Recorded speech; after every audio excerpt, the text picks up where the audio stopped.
What is up, guys? This is Daniel from Tiny Studio Production, and today I have the honor to interview one of my homegirls, Liliane Avalos. Hola. How are you, Lily? I'm doing great. Wonderful. How are you? I'm good. So, Lily, tell us a little bit about you. Well, I am having a really good day today. So, I'll see how I met you. I could say that right. So, I was a big fan of Lily. Amazing painter, artist. Been wanting to work with her for a while. And one day I was on Facebook and I see a post that she's leaving the country. So I hit her up and I'm like, hey, let's work. And she gave me a chance to work with her, and we got with Jason. Shout out to Jason Losoya. Like, Jason. We did a badass project where we collaborated his music, my production, and Lily's art, and it was a pretty good experience.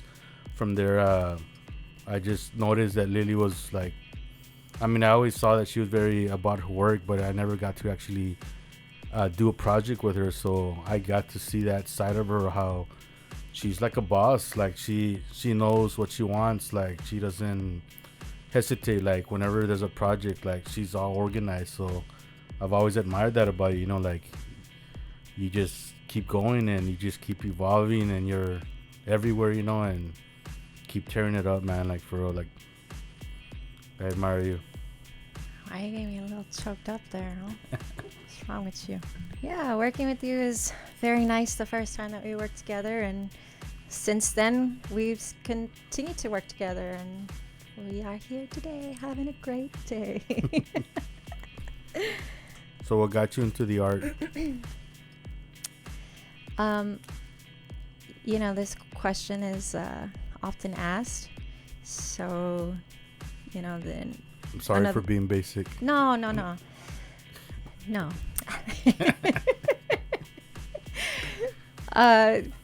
People ask me like, who inspired you? Was it someone in specific? And honestly, whenever I really sat down and tried to digest what it is or why it is that I started art, art was always really something that I did ever since I could pick up a pencil and get in trouble for making marks on the wall. It's just been a habit. And Mom would probably tell you that I was very traviesa because I'm just like making a mess and making scribbles here and there. But little did she know it was just this inner drive to create something out of nothing sometimes. And sometimes it got me in trouble. Sometimes it still does. And I'm okay with that. But it's always been something that I've done. And whenever we're little, my cousins, we would sit around and have coloring contests and things like this. Like, I think every kid does that, and then my cousin, he would draw me. My cousin Eric Avalos, he would like draw me cute little Winnie the Pooh drawings for my birthday, or like Scooby-Doo and things like this. And to me, those are like the gifts that I remembered, and I thought they were like so freaking cool, because I mean, where else were you gonna get something like that? Yeah. And I saw my cousins doing it growing up, so I just figured that's what everybody does, right? And it just made sense to continue doing it. But as we got older, I just kind of continued and took it a little bit more seriously. And it just became part of my lifestyle, and I couldn't see myself how long not have you doing been it. Painting? Painting, the first watercolor painting I ever did was in 8th grade for a watercolor painting assignment, and that's when I first like fell in love with it the first time I tried it, because not to toot my own horn or nothing, but I was like, I'm pretty good at this, and I really got excited about the medium and stuff. So that's the first time I watercolor painted. I'm not counting like finger painting and these kinds of things. I'll count the first time that I really started painting as per like in acrylics in this kind of medium more seriously is in high school. So I don't know, probably around junior year. I was like, what, how old are you? 16, 17 maybe? Around that time when, like I said, I started taking things yet again a little bit more seriously, and my skill set was evolving, and I started educating myself a little bit more as like my materials and things like this. So around that time, since like, childhood. From all the experience you have right now, do you still feel like you're still learning, like with the arts? Yeah, of course. Yeah, there's never a day, or I don't think that I've come to terms that there will probably never be a day that I know everything, and that's okay. Like I like to tell Layla, my little sister, I'm like, I remember when I used to know everything. And then I grew up and realized I know nothing. It's like you're a kid and you think you know it all, and then you grow up and you are aware. Most memorable experience in the arts? Most memorable experience? Something... how do I word this? So I'm in Westaco right now until I leave again. And as I'm going through stuff in the closet, I found the painting that I did for my capstone, my exhibition, art exhibition, and it was my baby sister. And I had forgotten about that. And maybe it's not memorable because I had forgotten about it, but once I saw it, I was like, how can I forget this? And then I remembered the pictures and I went back through them. I'm like, this is pretty memorable. What's wrong with you? Why did you forget this? Like those little things. And then I, see her now, and, I'm back home with everyone, and my parents are sending me photos from back then, and my mom's making little collages and stuff of like me and my sister, and those are the things that are memorable, and relating that until now, like our relationship has only grown and evolved as we should, but between my siblings and I, like seeing them in my work and seeing them interested in my work is very important to me, and something of memorable, like many memories. So I'm gonna ask you off-topic questions, like besides your arts. Am I hungry? What do you got? What's your favorite local restaurant? My favorite local restaurant? Local. Excuse my heavy accent. I haven't been home for a while. Even whenever I was last home, maybe about 3 years ago, it was kind of a blur to me because, like we were talking, things were kind of going fast paced, and I was trying to make a lot of things happen. So I don't really have a favorite local restaurant. But the one I will give a shout out to is Nana's, even though I haven't had the chance to go there and eat since I've been here. But I really admire and love the atmosphere and how they've grown and they've built, and they're really going for it, and I don't know them personally. I don't know the owners. I don't know who they are, like I said, personally, but I admire the restaurant as a business. I admire the restaurant as, it being somewhere that's located in Westaco. Like I remember when they were just the little shack pretty much. And now they're like extending the parking lot, and they have a gift shop and like a stage for music and a bar, and it's super cool. Like that has to be one of my favorite restaurants for, acknowledgement of how much personal investment they're really putting forward to, just making their business a home. Like it's not just something they're doing, it's an identity, and I love that. So favorite type of coffee? I love, two-part answer. My favorite way to enjoy my coffee is just black coffee, just straight black coffee, iced coffee, preferably, because typically I'm in hot areas. But my favorite coffee beans is Hawaii coffee, Kona coffee, Big Island coffee. Like, Indonesia has so many coffee farms and stuff, and we've traveled around and whatever. I've tried Turkish coffee and a bunch of other stuff, but still Hawaii Kona coffee is still my favorite. Like, yeah. I love it, and that's a big part of the reason why I enjoy taking my coffee, like black straight coffee, because I can appreciate the flavors of the coffee itself. Like, very seldomly do I do like creamers or sweeteners or milk. Did you build up that palate like to dark, or you just liked it from the start? I've played with it. You know, I grew up watching my grandpa drink black coffee, and for some reason anything that he did to me just looked like I idolized it. Like anytime he drank Coke, I'm like, how do you do that? Like, it looks like a commercial. Anytime he drinks black coffee, I'm like, I want to drink black coffee like that. Yeah, he's a definite idol. So I tried it, and I did like it, and yeah, I would take little sips and stuff of his coffee. So for sure, I've like built up that palate. Yeah, it's definitely an acquired taste, and your stomach has to build up to be able to take that hit. So going back to the arts, your favorite mural? My favorite personal mural that I've done is my most recent one that I did before I left Dubai, the tiger. It's a three-eyed tiger, and there's like some essence of like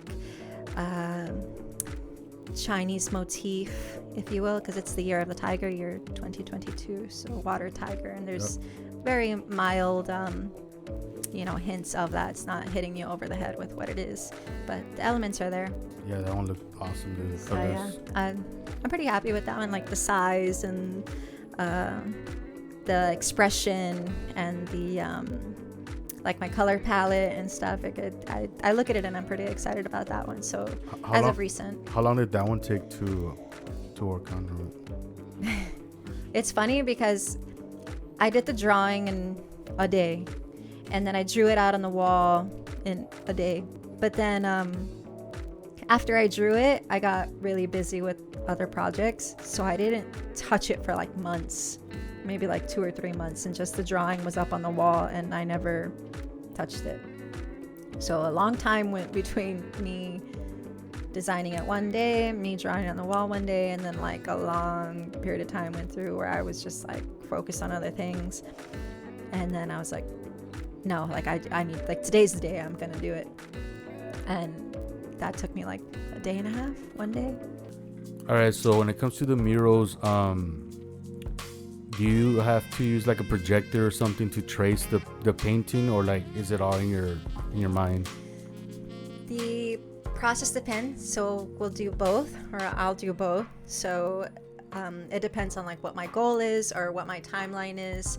So for example, if you saw the portrait that I did of Amanda. Yeah, that was insane. Amazing. Thank you. So that one was no projector. And my personal goal for that one, that was a personal project for myself, was to not use any like modern day technology, if you will. So I used the scribble grid, and I did it like kind of, okay, maybe some technology because I had my phone as my reference and stuff. But as far as projecting it, there's no projecting. So scribble grid, kind of like maybe you did it as a kid, you're doing the grids and you're doing like A1, A2, kind of like battleship style, if you will. Yeah. So something like that, building my own grid and building it out like that. Okay. So my goal for that was to stop being kind of so dependent on the projector, because in that location we didn't have access to electricity. Yeah. So these elements aren't always going to be there, and it shouldn't hold you back from making art.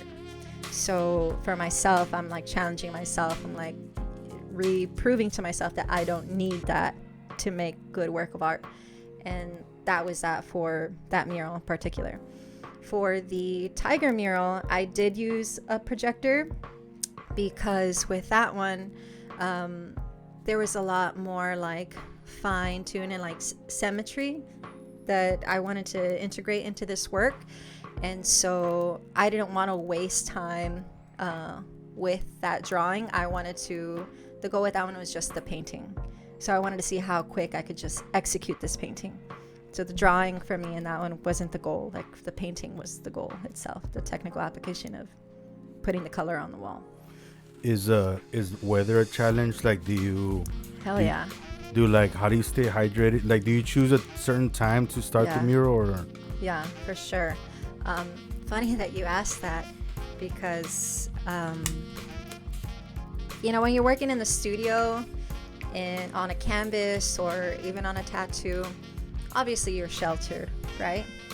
But this is part of the reason why I wanted to start murals, because I'm a very outdoorsy person, and I love the sun. I love the heat. I love to sweat. Like, I love to be full body with things. Like, I'm very active and physical. So, but at the same time, I also love my solitude and my privacy and this and that.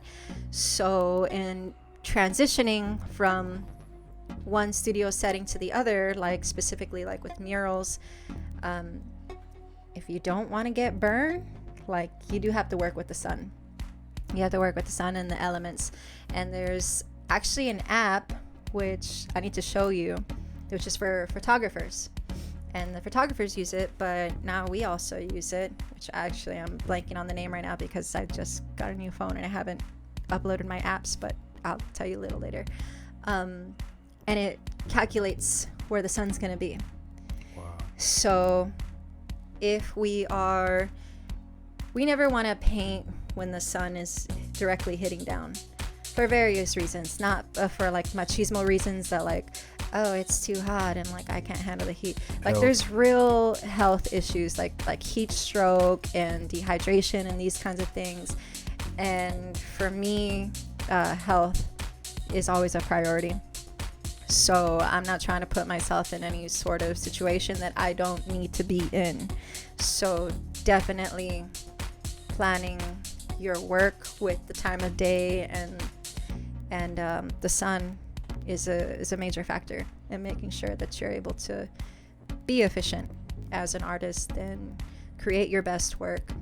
But it's a challenge. It's a challenge. Like, if you're not into that, as far as like being outside, as far as like getting dirty, as far as getting up out of your seat and like using your whole body to make something happen, it can be a really big challenge. And personally, do you like doing the mural in the daytime or at night?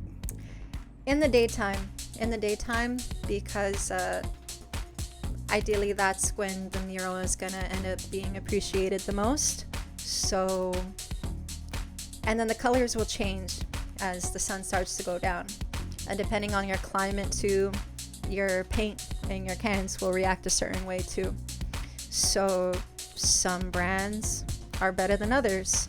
If there's a shift in temperature at night and the spray cans will get colder, it'll have a different finish on the wall, and it's not coherent with the whole painting, and that's not what you want. And that's kind of a sign like, well, you got to back off and just call it a day until tomorrow.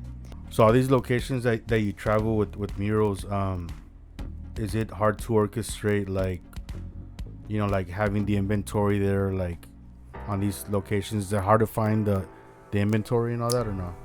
Yeah, it can be. Yeah, it can be.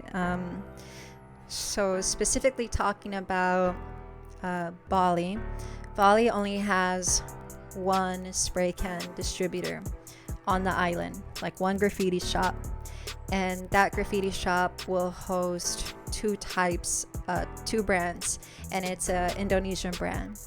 Over here in the US, you have access to anything and everything pretty much, rather that be like via Amazon or you go to your local art store or whatever, right? And sometimes there's other distributors like in-house that do it privately. So you being able to access quality materials is a lot easier in the US.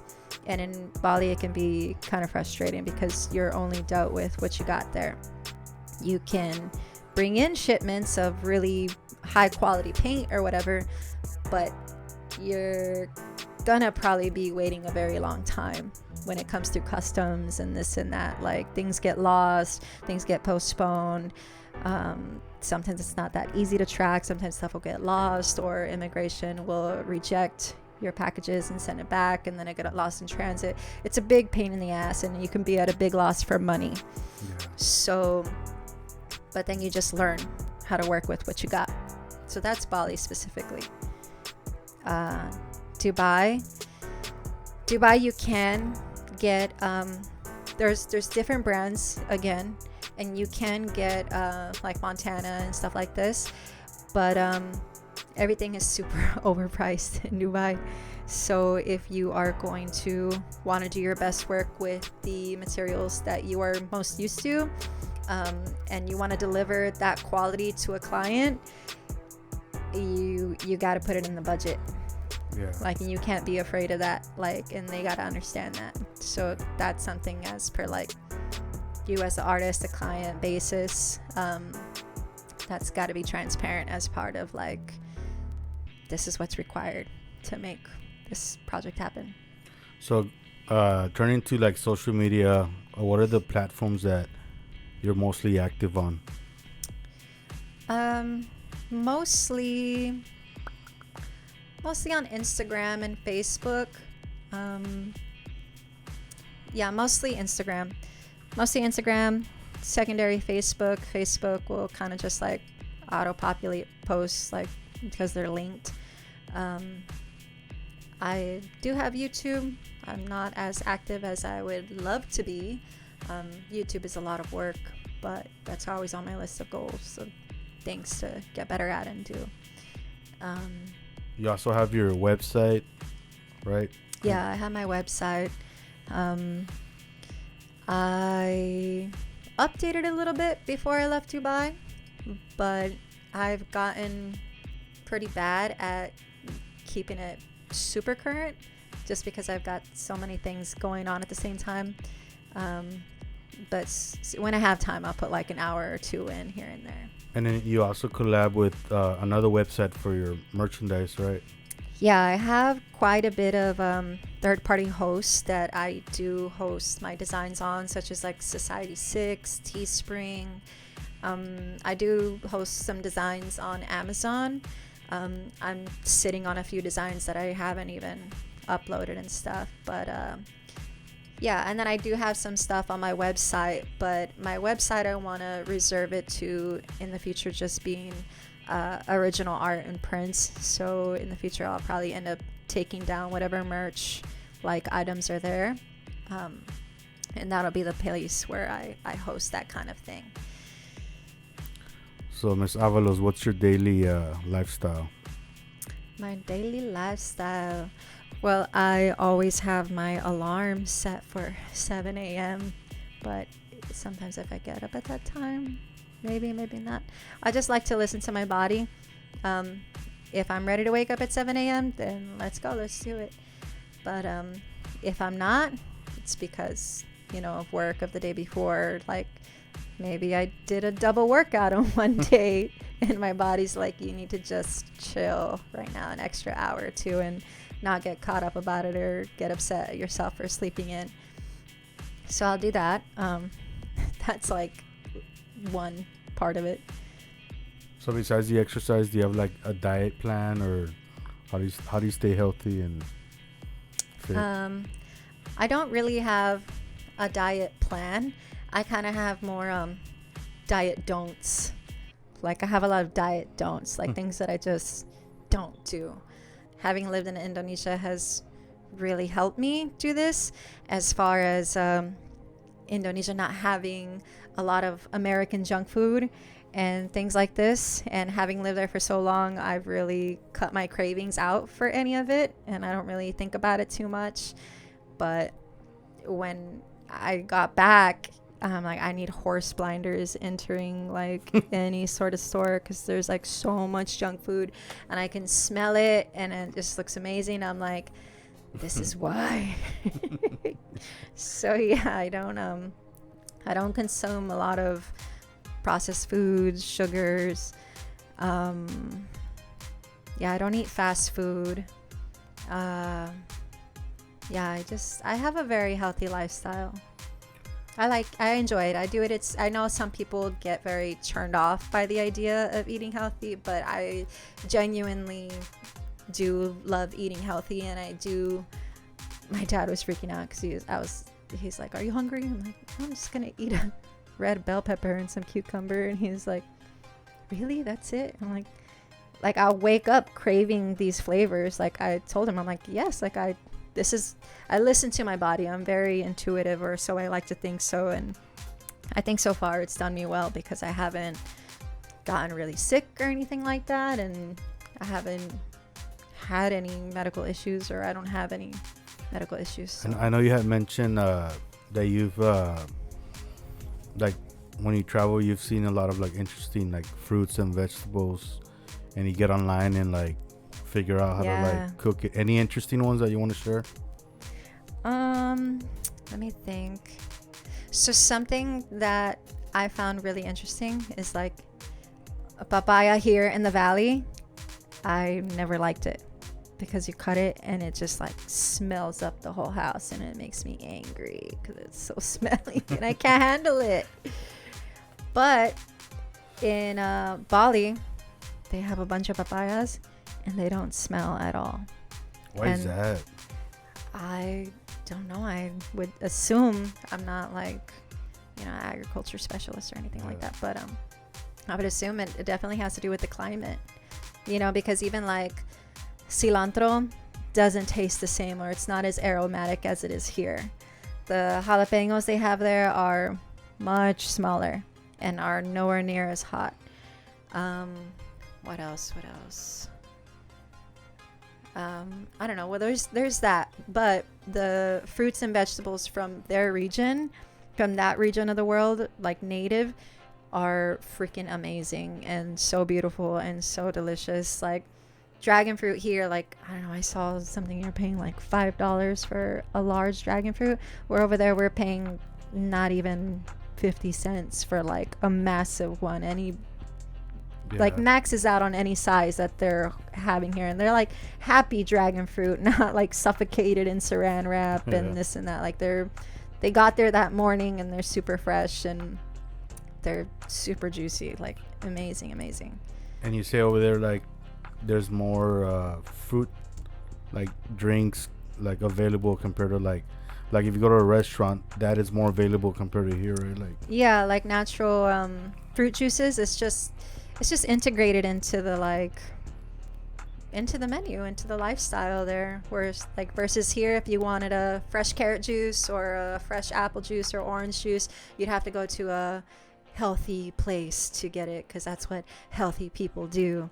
But if you go to a restaurant there, or even in Dubai or Malaysia or whatever, and it's just on the menu, like next to soft drinks and beer, it's like, well, you want fresh juice. It's not like a healthy thing. It's just a part of life. It's just a thing. It just makes sense. I don't know why we don't do it here. It's pretty frustrating because I've gotten used to that.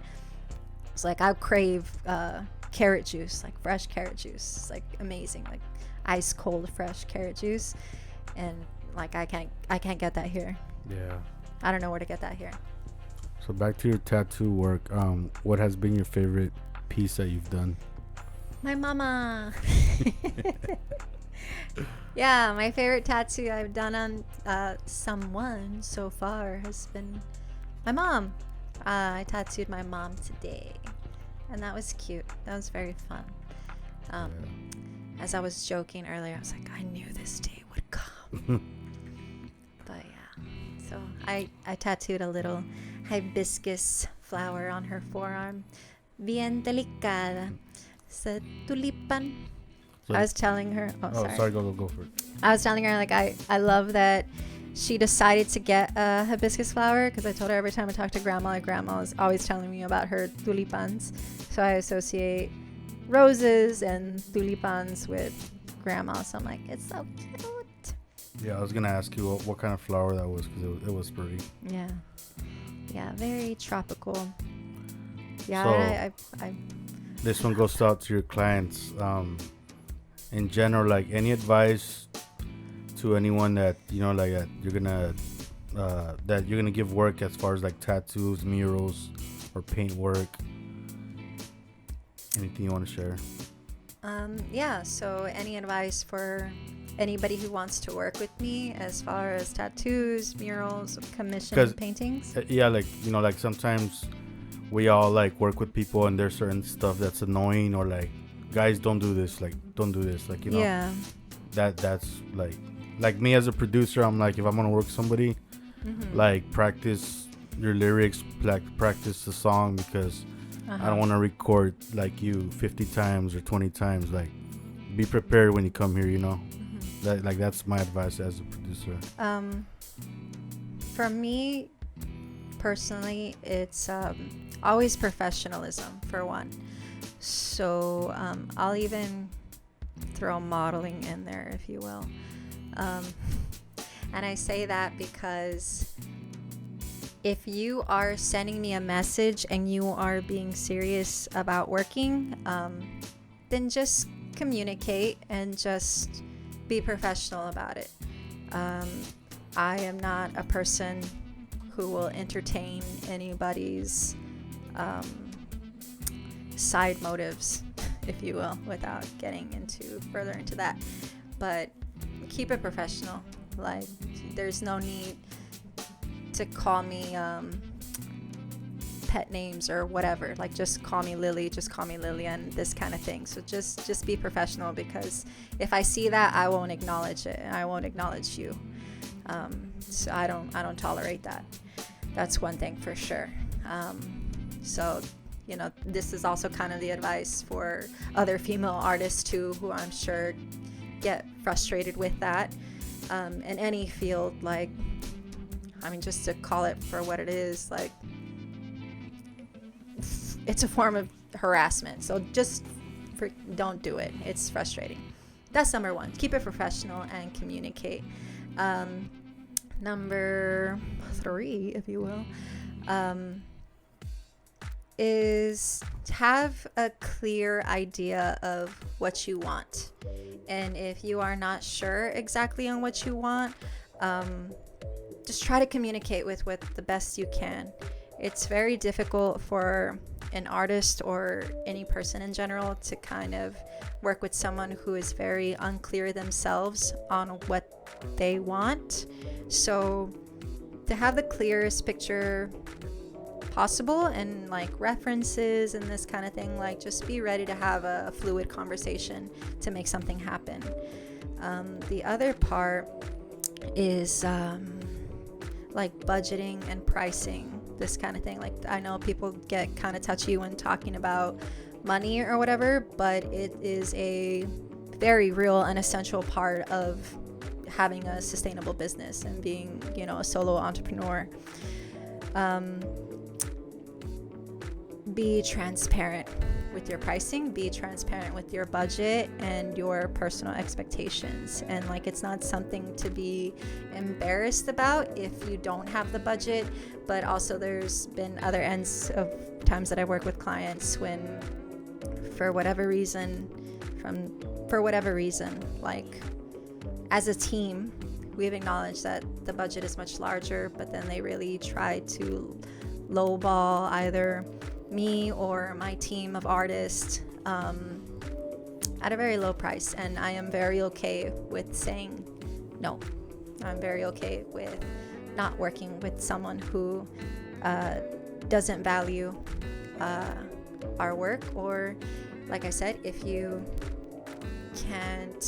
it's not in your budget at the moment, it's nothing to be embarrassed about. Like, we are more than willing to work with you. Just, again, goes back to number 1 of being professional and communicating. So that's some advice. So it's maybe kind of all over the place, but I feel like those are big points. Yeah, those are some really good points. So let's travel a little bit back in time. Your favorite childhood TV show and movie? My favorite childhood movie has to be The Lion King. Did you I cry? love The Lion King. Yes, I cried, if you must know. Yeah, me too. Yes, I love The Lion King. And one of my favorite childhood shows is Sesame Street. I love Sesame Street. I love Jim Henson. I love the Muppets. I love all of that. So, even as a kid, I didn't know what it was, but I recognized like there's a lot of work that goes into this. Like there's a lot of like crafts that goes into like the puppet making and the sets and this and that, and like the intermission animation clips that they had in between. Like I thought those were super cool. Have you ever adapted that? Like made your own puppet like with a sock or yeah you have? Yes. What was the name? Do you have names or no? No, it's funny that you mentioned that because I was telling Luke, I was like, do you remember when I would make you put on puppet shows for Dad and Mom? He's like, what? He's all like, old Mr. Buff brother now. And he's like, I don't remember that. I'm like, dude, yes. Like, I was like, you loved it. You loved it. You don't remember it, but you loved it. Yeah, like the little hand puppets from Pocahontas, like Nico and the hummingbird and Percy the dog, and then I made the little sock puppets and like little googly eyes. And that's cute. Yeah, dude, hell yeah. Dude, so any advice when it comes to traveling? Know your rights. I say that jokingly, but I mean that wholeheartedly. Know what you are getting yourself into. Do your research. Look on the government websites first and foremost to see what the latest information is about travel visas and now quarantines and things like this. And also join Facebook groups that are have to do with traveling in the area that you're interested in, so like start communication and like asking those people questions. So you travel to different like time zones all the time. Is it difficult to adjust to your sleeping schedule? If it's within like the same region, not so much. Like if it's just like an hour, 2 times difference, you just take a nap and pop right back up. There's not really too much time lost. Some people don't feel it at all.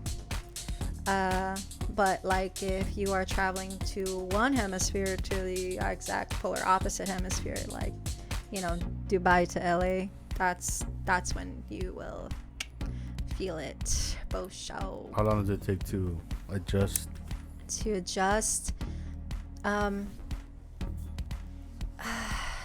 Well, I don't remember previously. I'll speak on right now. So when I got back, I felt fine. I felt okay. And because I felt okay, I was like, yes, we're here. I'm ready. And like, I still had a lot of energy. And like, I went straight into the gym and like boxing and heavy cardio and getting all my steps in and going over my goals and whatever. I'm like just super excited to like be back. And it's like, I can do all of this. And then my body was like, no, you need to take a nap. And I got a little sick, you get like fatigue and whatever, and it just felt like very down, depressed. And I never get sick, so I don't like it, and like it makes me kind of sad inside when I get sick. Yeah. But I only felt like that for about 2 days, and I just had to not do extracurricular activities for about 2 to 3 days, and I bounced back. It was fine. So COVID, how was your experience with that? Like when it started, the whole pandemic? Well, I feel like many people, we didn't know what to expect. Once the island did go on lockdown and we were in it, it was the best time of my life.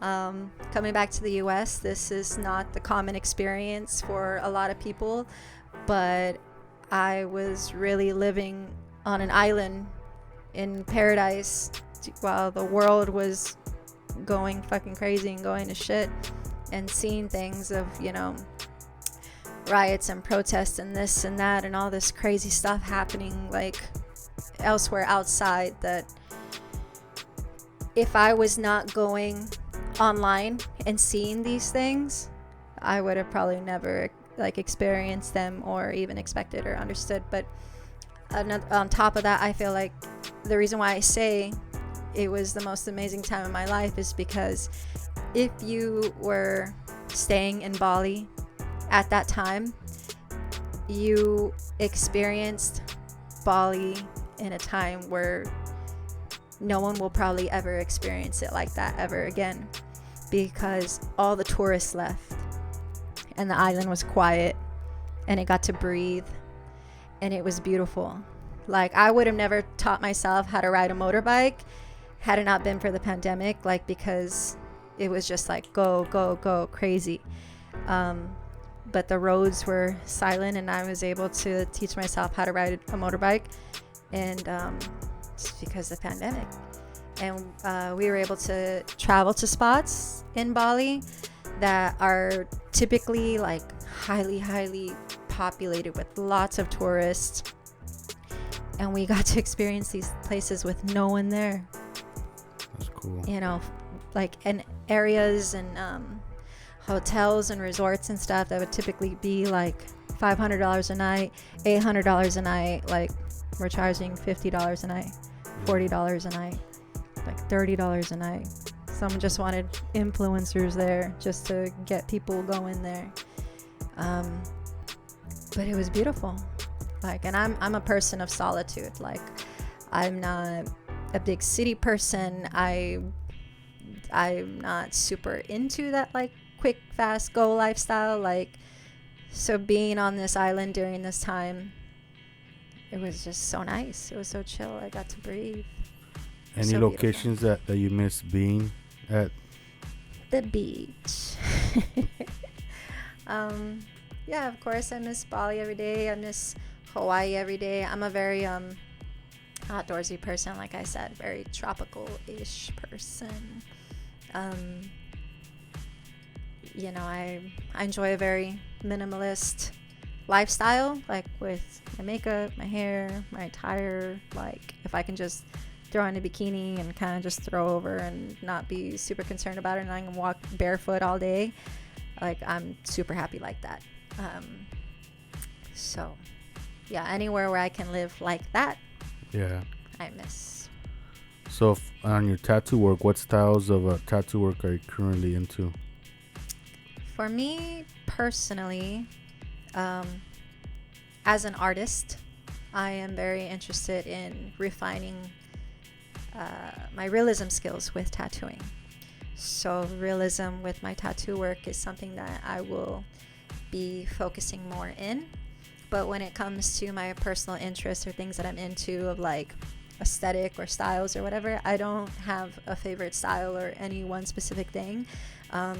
There's a lot of amazing tattoo artists out there, and there's a lot of respect that I have for with what they do, and I can't pick just one or the other. Like, I love it all. I love anything great, anything good that they're doing, anything amazing. Like, I'm into that. And for myself, like I said, it's like more realism, focusing on realism, and then I'll kind of just dabble and play around with things from there. So, favorite music genre? My favorite music genre is, my go-to is lo-fi. Like, I love lo-fi. I didn't know that I love lo-fi as much as I do now, than I do then. But it's my go-to. It's my go-to for a lot of things. Just like that, living on that frequency helps me mellow out my mind. I feel like my exterior energy is very lo-fi, but the things that are going on in my mind are very hi-fi, and that helps me settle out my frequency and like just helps me get into my zone, like my painting zone, my mellow out zone. Even when I can't sleep, like, I put on lo-fi and I knock out to where I'm like. No, I love the, when I'm making beats, the lo-fi. I like how in some songs they apply like the whole vinyl sound, you know, or they cut those frequencies where it sounds very like satisfying, and then they bring them back in, like. Yeah, I love it. Yeah. So satisfying. So have you dyed your hair any other colors? not for the past 7-ish plus years. I have had it other colors, like in high school. Like one time I cut my hair really short and I had it like Ronald McDonald red. For Yeah. how short was it? It was like to my jawbone. Like this red or like? Yeah, like that red. Wow. Like bright, intense red. Yeah, It didn't last that long, but you don't have a picture? somewhere Okay. I do. But yeah, those are the days. Yeah, I've had it that color. I've had like some extensions in my hair, but you know, like I said, I'm very just like minimalist now. Like, so, you know, I'll see really nice photos of like girls with their hair colored very nicely, and then you know we have Amanda who can like color really nice hair and this and that. But I won't do it because I know I won't keep up with it, because I travel too much and I allocate my funds to other things and it just takes too long. It doesn't fit my lifestyle. Dude, your hair looked real awesome on that photo shoot that you did where you're wearing like a dress, and I think you have like a crown or something. Oh, the traditional Balinese wedding attire. So that was like your hair? There was extensions. There was pieces to it. Dude, but that yeah. was badass. The style was badass. Thanks. Yeah, that was a fun shoot. That was a very nice shoot. It was for a charity event, actually, that I was invited to. That was a cool concept. I don't think I've talked to you about that.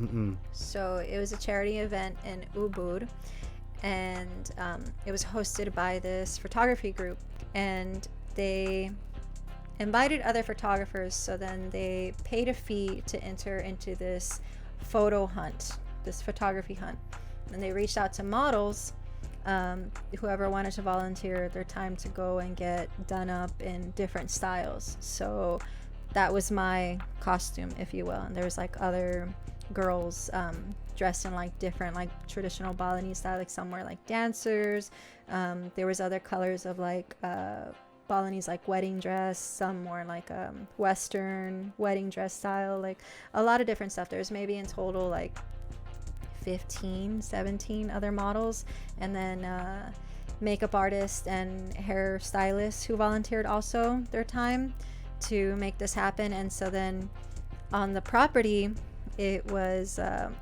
gallery, an art gallery, and a homestay and a temple, so like all together. And so the property just has like it's like the most perfect ideal backgrounds. Yeah, it's like the most ideal place. Well, I'm thinking my inner child mind is like, this is the best place to play hide and go seek.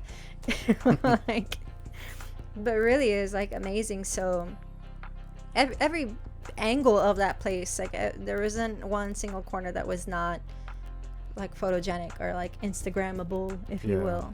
Like every place of that. So they had, you know, us transitioning throughout the property, and these photographers like in little groups, or they would go around single and they would just snap photos of however the model was in, like example how it was like in a doorway or like in a window or to the wall. Just kidding. Dude, but the lighting was perfect. Like, dude, they came out fucking legit. Like, yeah, there's a lot of amazing photographers, and I know you asked me who is my favorite photographer, and I'm like, I cannot say. I can't say, because I've worked with and I know so many amazing photographers, like, and it's not even that I want to pick one over the other or hurt someone else's feelings. It's like I legitimately cannot decide, because everybody has a different style that everyone you admire. has a different style. Everyone has a different way of editing and seeing, and also personalities, you know. So it's like I relate the photography to the person behind the camera, like the photographer, of course. So it's not just their style, but it's the person behind it as well. So yeah, there's a lot of amazing Favorite people. actor and actress? I love Salma Hayek. Yeah, I love looking at her. I love watching her on screen. Yeah, she was one of my crushes growing up. Yeah, me too. What's your favorite brand of makeup? Favorite brand of makeup?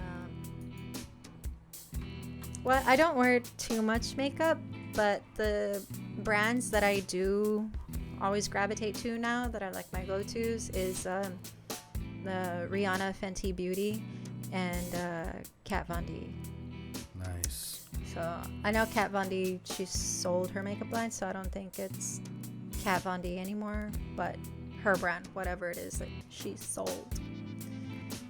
So, any great sources to find general information? YouTube, the University of YouTube. Yeah, I was talking to you earlier about that. How like my YouTube was Yahoo back then. I would join private groups and find like all the like information that I needed, and then like Google came out, and then YouTube. Yeah. And then like sometimes like it's badass because you're on YouTube and you're like watching a tutorial, and then you get like 2 or 3 ads now, and it's just like, or like they'll be like, hey, subscribe to my channel, and you're just like, get to the point. Yeah. Give me that 411. So that's one thing that I've liked about TikTok now, that like there's a lot of good like brief 30-second 1 minute tutorials on stuff. And I know you had mentioned Pinterest too, right? Like you get on Pinterest. Yeah, of course YouTube. I think the largest search engine in the world, just as anybody else would refer to. YouTube, I really enjoy Pinterest. Very visual. I really enjoy the people who make these like infographics and stuff. Other places where I source information from, I'm subscribed to Spotify, and I listen to a lot of podcasts.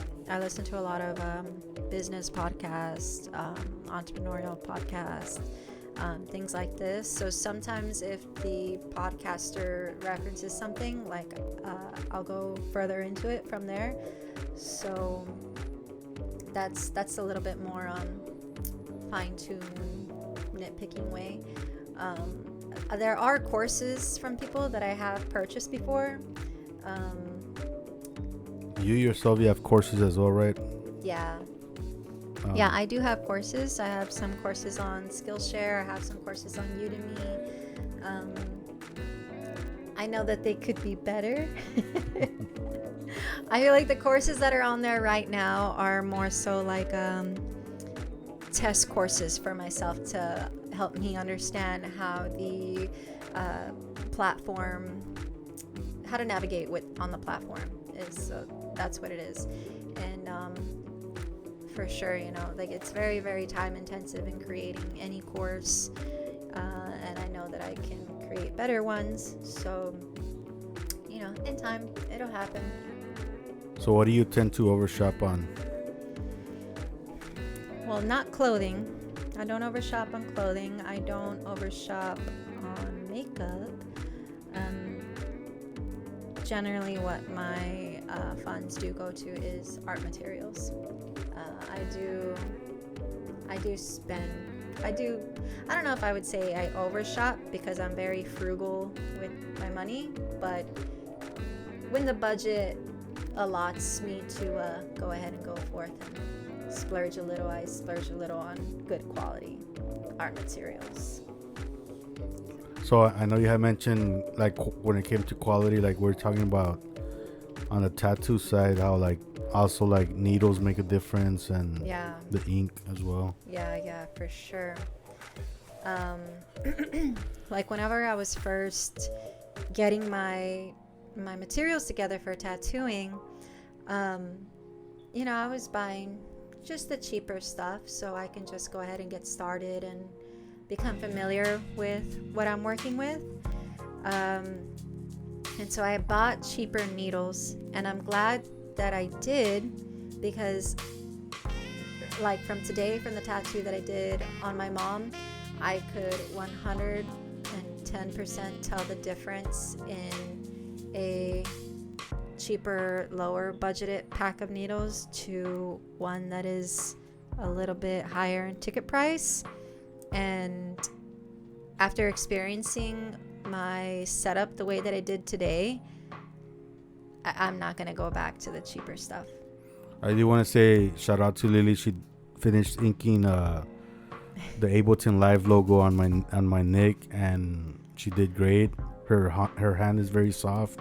So I've always I get scared sometimes because some artists, like they have a heavy hand. So she's got a really good hand. Thank you. Yeah. Yeah, this is a common thing that I'm hearing.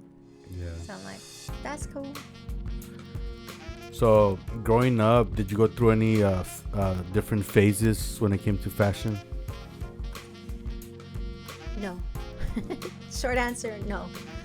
I don't know, maybe my dad would say else. Maybe not. He was getting mad at me then for wearing short shorts, and I still wear them now, so.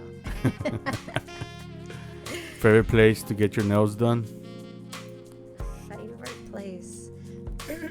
I don't have one because I don't really get my nails done. Why?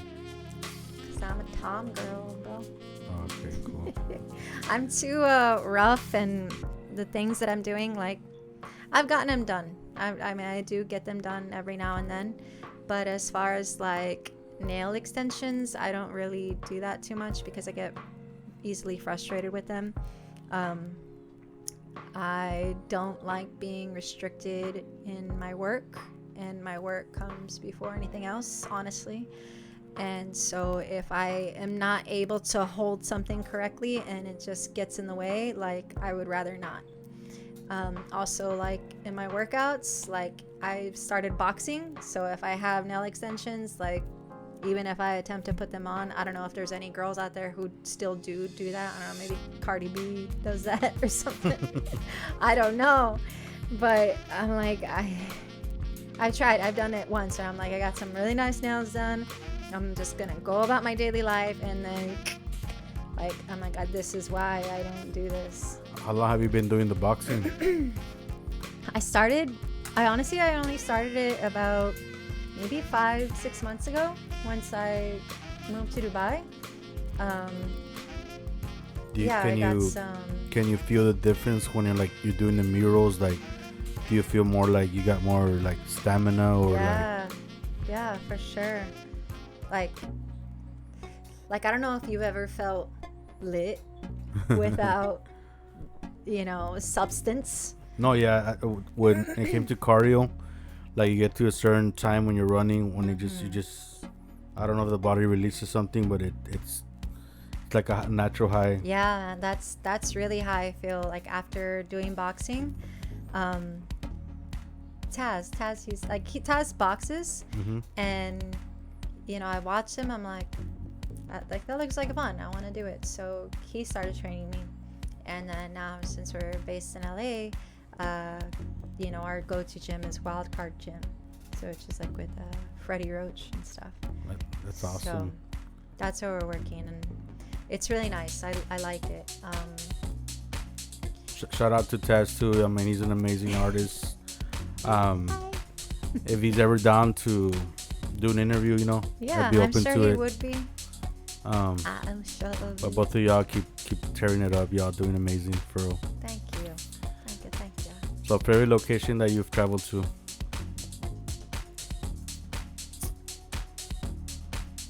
I love Hawaii. I'm at a hard tear between Bali and Hawaii, but I've always said to people who asked, if I'm gonna end up moving back in the U.S. and being based in the U.S., I'm gonna be based in Hawaii. Like, I love it. I love Hawaii so much. So you like the movie Moana? It's cute. Yeah. My favorite scene was with the lobster or the crab. That's my favorite. That's me. I could relate. How's the food over there in Hawaii? Dude, I live off of poke.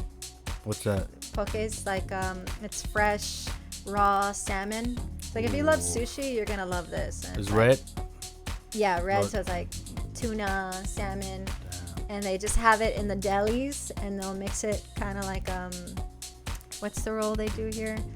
Like spicy mayo tuna. They'll have like a big section like that instead of like salad. It's like all poke, and then they'll have one that's all like sweet soy sauce, and it's like It's like, you want rice? You don't want rice? Like, I live off of that stuff when I'm there. That gives me life. I love it so much. You did murals over there too, or what? Over there, I did not do murals. Whenever I was over there, I did more modeling. Taz did his murals on the trucks for Eskimo Candy. Eskimo Candy is a food distributor there in Hawaii. And so when we go back to Hawaii by this year, by the end of this year, we'll go do work again with them. So that was a beautiful mural you showed me that Taz did of the, what was it, of the volcano? Pele. So that's the origin story in Hawaii. So she's one of the goddesses of the island. So I don't know if you've ever heard the myth or like one of the stories. It's like, you don't take the black sand, the volcanic sand, from the island because you're gonna anger Pele, who is the creator of that island, and you take from her, you've stolen from her, so you are subjecting yourself to a life curse. Damn. By holding on to this. And if you read it like in a forum, for some people it can be like, oh, it's a myth or whatever, but if you ask the locals there, like, nah, you don't fuck with nature.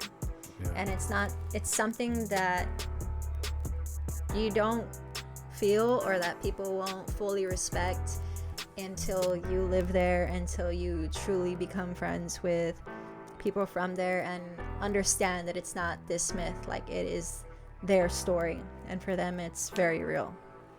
So just give respect to the locals, you know. So when it comes to murals, canvases, tattoos, how do you prepare yourself? I know there's going to be a long answer, so we could start it with murals first. Okay. Well, overall, with all of them, the overarching answer for this is I make sure that I'm in good health. I make sure that I'm not hungover. I, for one, don't drink at all as much as I used to. I seldomly drink. I don't do drugs. I really enjoy having control and being in control of my body and making sure I'm like tip top.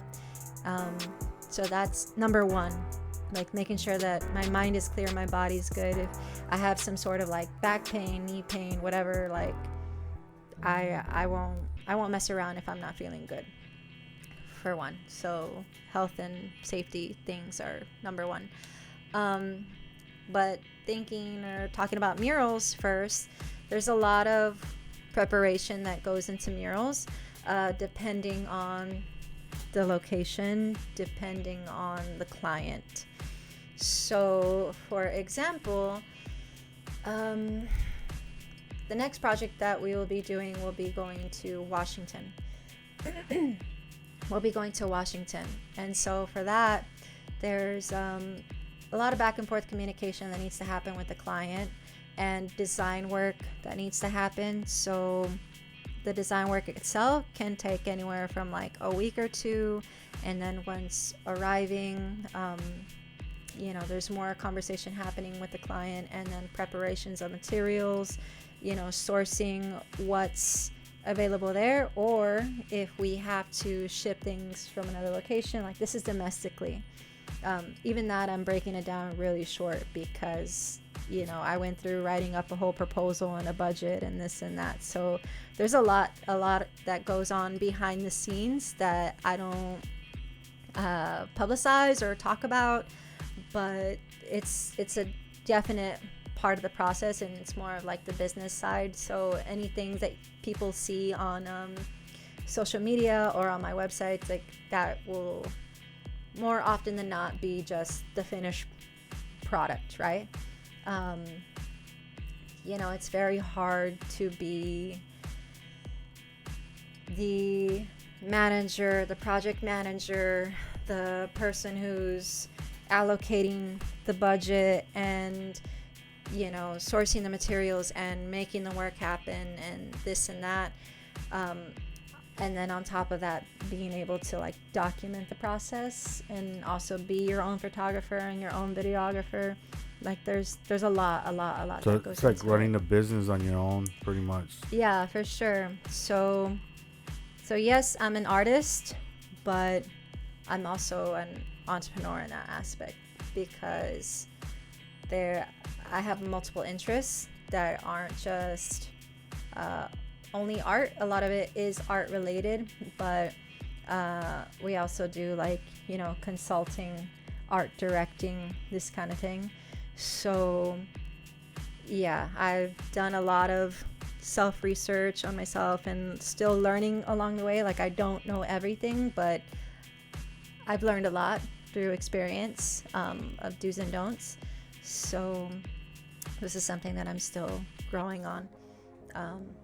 And that's with everything, with murals and canvas and tattoos. So some of these answers, overflow into different areas, and some are just a little bit more site specific, if you will.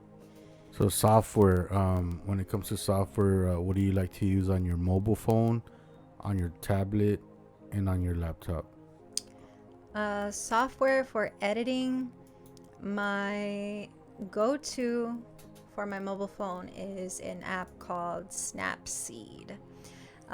This is an app that I'll use on my phone and on my tablet, but it's really the only app that I have on my phone when I need to do color correcting or color grading for photos.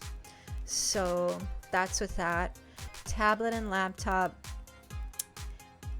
I'll talk about the three main ones that I use pretty much every day.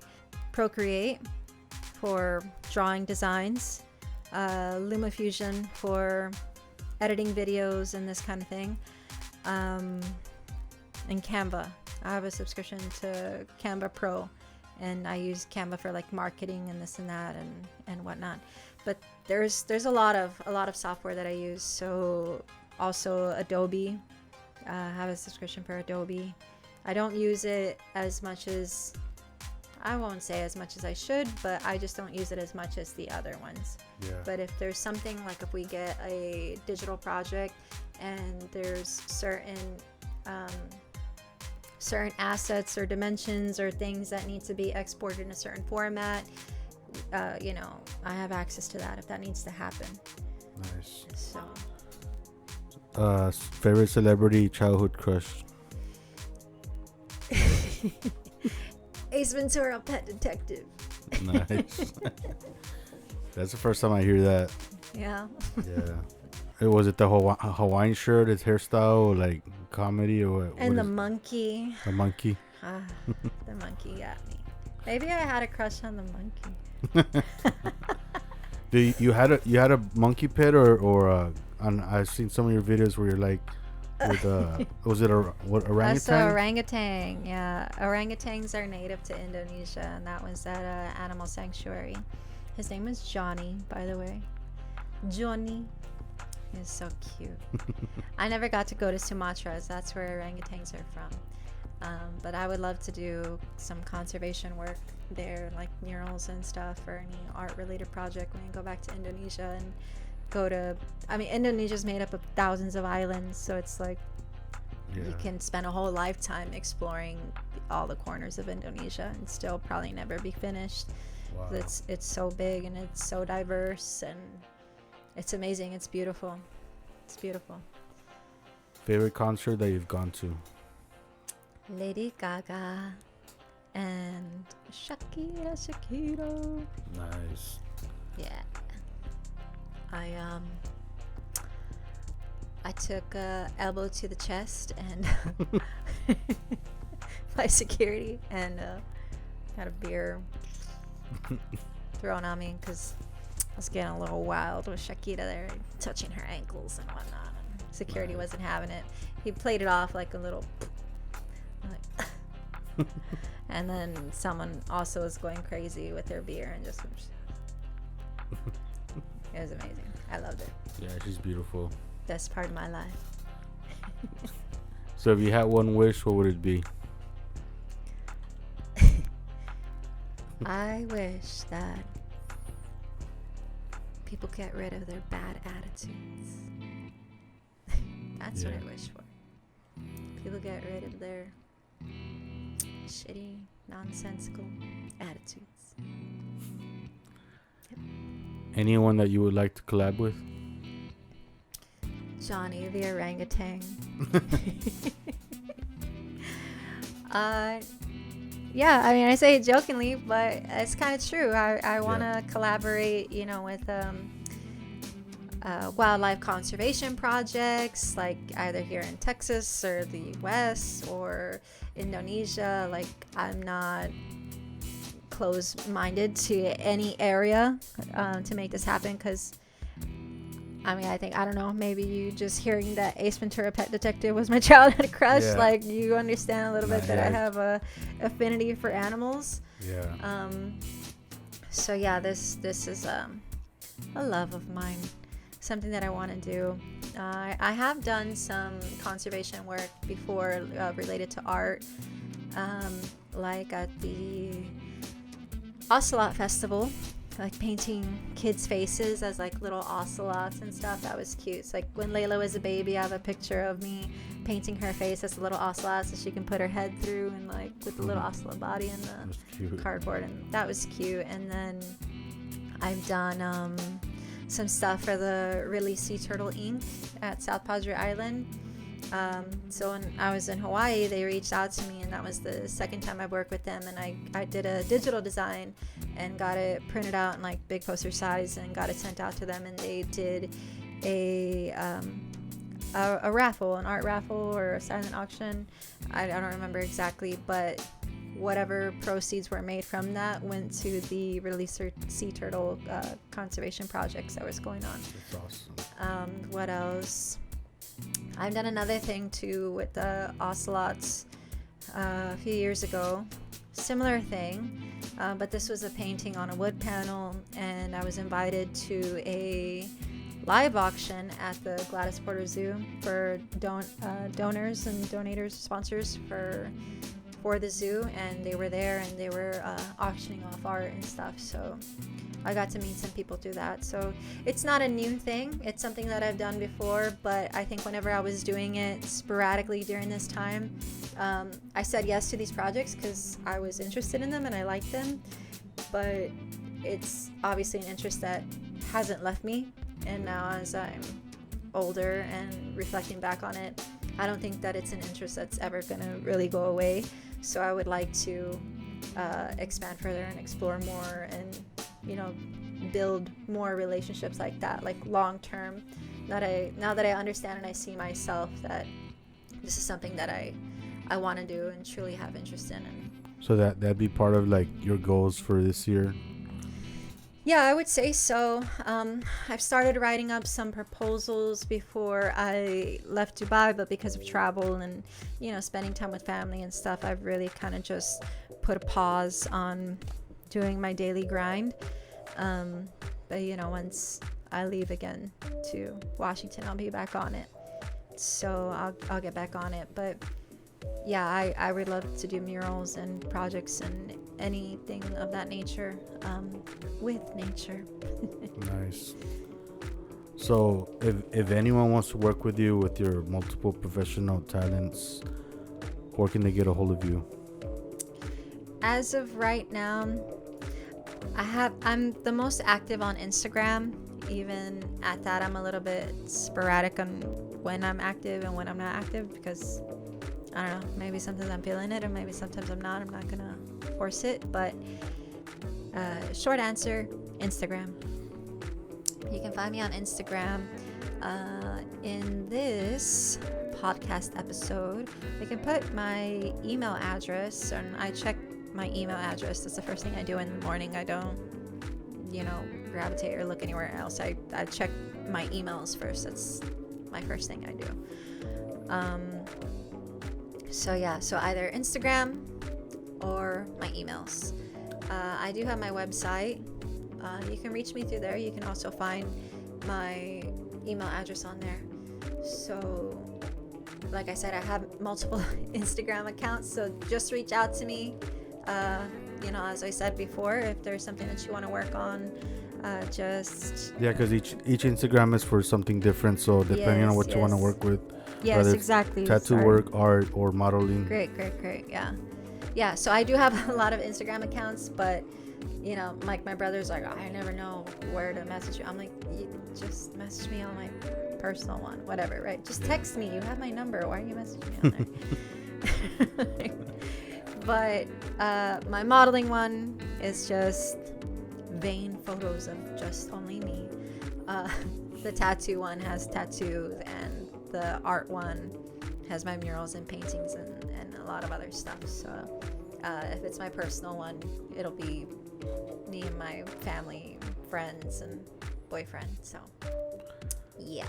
So any advice that you want to share with in general from everything that you do, from whether it's art, modeling, tattooing, anything in general? Any advice? General advice is continue practicing. Continue practicing. Continue to get better. Continue to educate yourself. Never get to a place in your mind where you've made yourself believe that you know everything or that you are truly the best at it, because I may not know you, but I can assure you, you do not know everything in the whole world. But yeah, and I say this even to myself, because this is self-talk too. So the way that I talk to myself is the advice that I would also give to other people.